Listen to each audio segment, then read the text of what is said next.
I got you. All right, creatures of the night and the Pod Street crew out there. Alex Storio here, one half of the Talking Taker podcast, back with another edition of Digging Up the Dead Man. Haven't done one of these in a while, but got a classic Undertaker figure here to unbox from 21 years ago, almost 22, from 2001. This is a Jakks No Way Out Series 2 classic biker taker Undertaker figure here, and you can see he's got on his flannel, his buffalo check, as I've got on today. Did you know that's what this type of flannel is called? I just learned that recently, that this is called a buffalo check, the way that's styled there.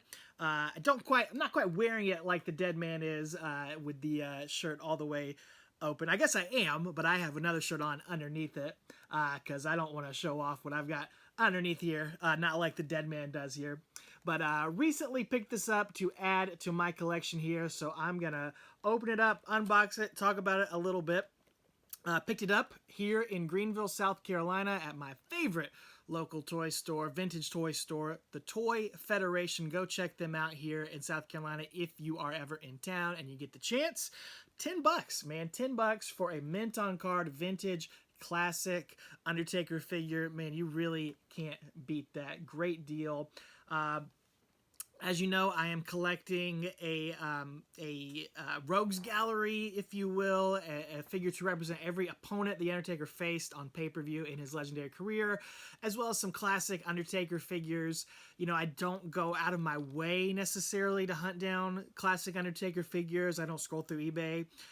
There's someone who does that by the name of Steven Zeman on the Collecting Dead Man podcast, trying to collect every Undertaker figure ever made. Kudos to him. Shout out to him. Go check him out and check out his YouTube channel if you ever get the chance. But you know, when I do find them in a vintage store, or especially if I can get a good deal on one, on a classic one, on a really unique one, I gotta pick that up.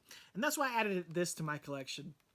I don't have a ton of Biker Taker representation in my collection, especially not from this 2001 run where he was basically wearing street clothes every week. You know, later on in the Biker Taker era, he kind of had that signature look with the black sort of spandex tank top and the leather pants.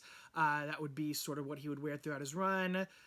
You know, towards the end there, he would kind of do a cut-off t-shirt sometimes instead of the spandex tank top. But really that first year, man, it looked like he just showed up to the arena in his blue jeans and trench coat and flannel, maybe a denim shirt, something like that. That's what he showed up in. That's what he wore to the ring and wrestled in. And this kind of represents that early Biker Taker. And I don't really have anything that represents that. Now, I do have one figure that sort of represents that. Let me grab it. This is I'm going to call it a custom. It's a very, very loose definition for a custom, but this is about the best that I could do back 20 years ago. I've never been the most artistic or creative type person when it comes to that. But man, this is a Titan Tron, more of a Ministry of Darkness Undertaker that I had, and tried to give him a Biker Taker look back when I was a kid. I don't know if you can tell, but that's literally just masking tape. Masking tape that I used to make a shirt and a headband, and use some Sharpie to color it in, kind of give him some straps or belts or snaps or something there on the front of the shirt. And then his trench coat, sleeveless trench coat, which I don't think he ever really wore in this run. You can see here he's got more of a real trench coat on there. But the sleeveless trench coat, that is from an Edge Titan Tron figure who had the trench coat. And I took it off of there, and that always bugged me. One of my least favorite Jakks figures, and something they did for years, was give guys these soft, good trench coats, these rubber trench coats here, that were removable, but then they'd give the figure the solid arms that are like the arms of the trench coat. So if you took this trench coat, the soft part, off, you still have a wrestler like Edge in his gear and black sleeves, but with just the regular body on there. I mean, what were you supposed to do with that? Why not just make the whole thing, the jacket, not removable, or make sleeves? for the jacket. Oh my gosh, I hated playing with that. It bugged me so much. It was such a waste of a figure. So instead, I gave it to my biker taker here with a sleeveless jacket. And I keep him like this because, you know, why the heck not? I had him like that as a kid. It's a fun little thing to have on my Undertaker shelf. But we're going to upgrade him here. I'll put him right here on the Titan Tron because I'm going to talk about that in just a second. This figure is, let's see, where does it say that on there? I don't know if you can see that, but it does say he is Tron ready. He's ready to go on this bad boy. You can see here, this is one of the first few Biker Taker figures. It's not the first one, but in the set, along with Taker, we got Triple H in jeans. We got a Rikishi that I need. I need a Rikishi. He's one of the few remaining Undertaker opponents that I don't have on my shelf yet. This Kurt Angle with the removable soft good gear, which I had. This is very much towards the end of my wrestling figure collecting, but I definitely had that Kurt Angle. China, we got Commissioner Mick Foley on there. We got The Rock, another series. We got Eddie Guerrero, Albert, Prince Albert, who I need also. I need an A-Train figure specifically. If anyone out there wants to donate that to the Talking Taker collection so I don't have to purchase an A-Train figure. Oh, we got Right to Censor Steven Richards, a favorite of my co-host Travis White. If you don't know, he is an official honorary Right to Censor member, as christened by the good father himself. Go back to the podcast, listen to that.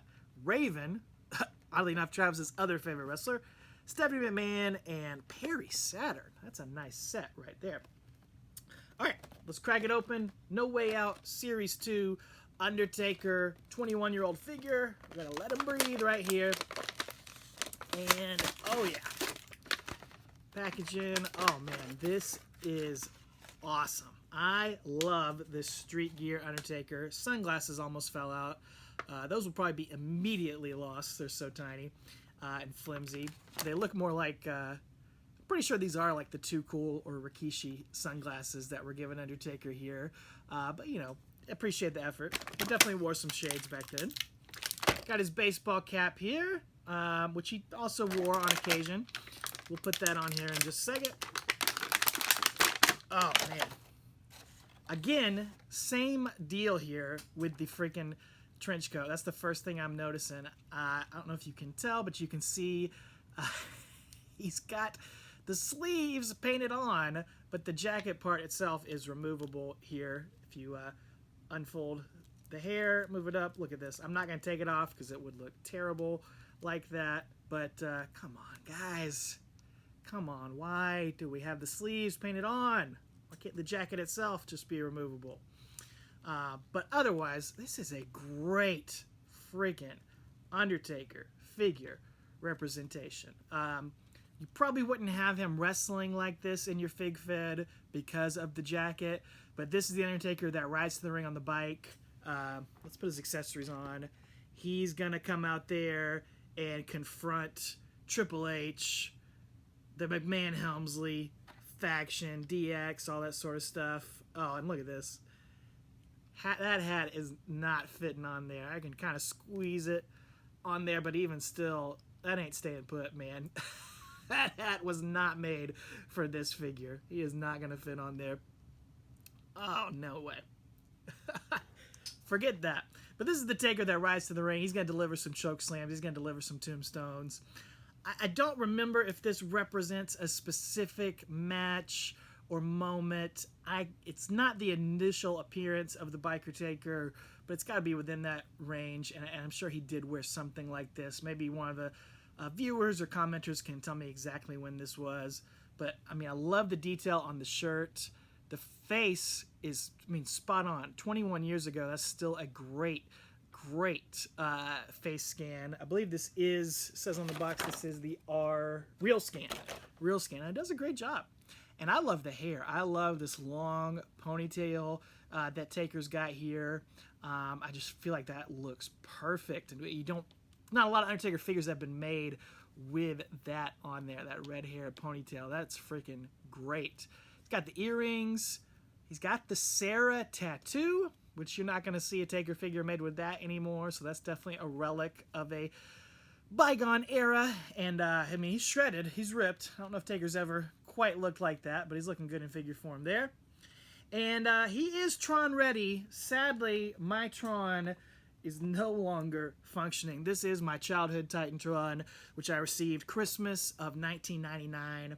And I just tried to switch the batteries out, man, and a little too much corrosion from the old batteries in here. I don't know if this bad boy will ever work again, but it's a great display piece here. And interesting, these two Takers, different heights. I guess Taker grew a couple inches, or maybe he had some lifts in his boots when he was the biker Taker. But man, this Titan Tron, it gets some crap, it gets some hate here in the modern day. Obviously because of the fact that once you got past the first couple series of Titan Tron figures, or just the 8 sets of music or 10 sets of music that it's programmed for, there's not much more you can do with it. But to me, man, Christmas morning 1999, this was one of my absolute all-time favorite wrestling-related Christmas gifts I've ever received, because I'd been playing with figures for, I guess, close to 10 years up to that point, and I had never had anything, besides the ring, as far as creating the full set. I would use my own stuff. I used the big Ghostbusters Firehouse. That was an entryway for my figures. Or you'd use one of my favorite things to use was my parents' nativity set. I'd do a big Christmas themed pay-per-view and have the wrestlers walk through the barn in the nativity scene. And my mom really didn't like that, because I nearly broke some of the nativity scene. So to have an actual Titan Tron for the figures to walk down, and it worked for a few of the figures, and you could pretend other figures were coming out to different music. Man, it was a game changer. And sadly, I kind of gave up playing with wrestling figures, less than a year later, when I went into high school. Felt like I was too old to be playing with wrestling figures anymore. Had the big farewell pay-per-view in my bedroom, and then kind of put the figures aside.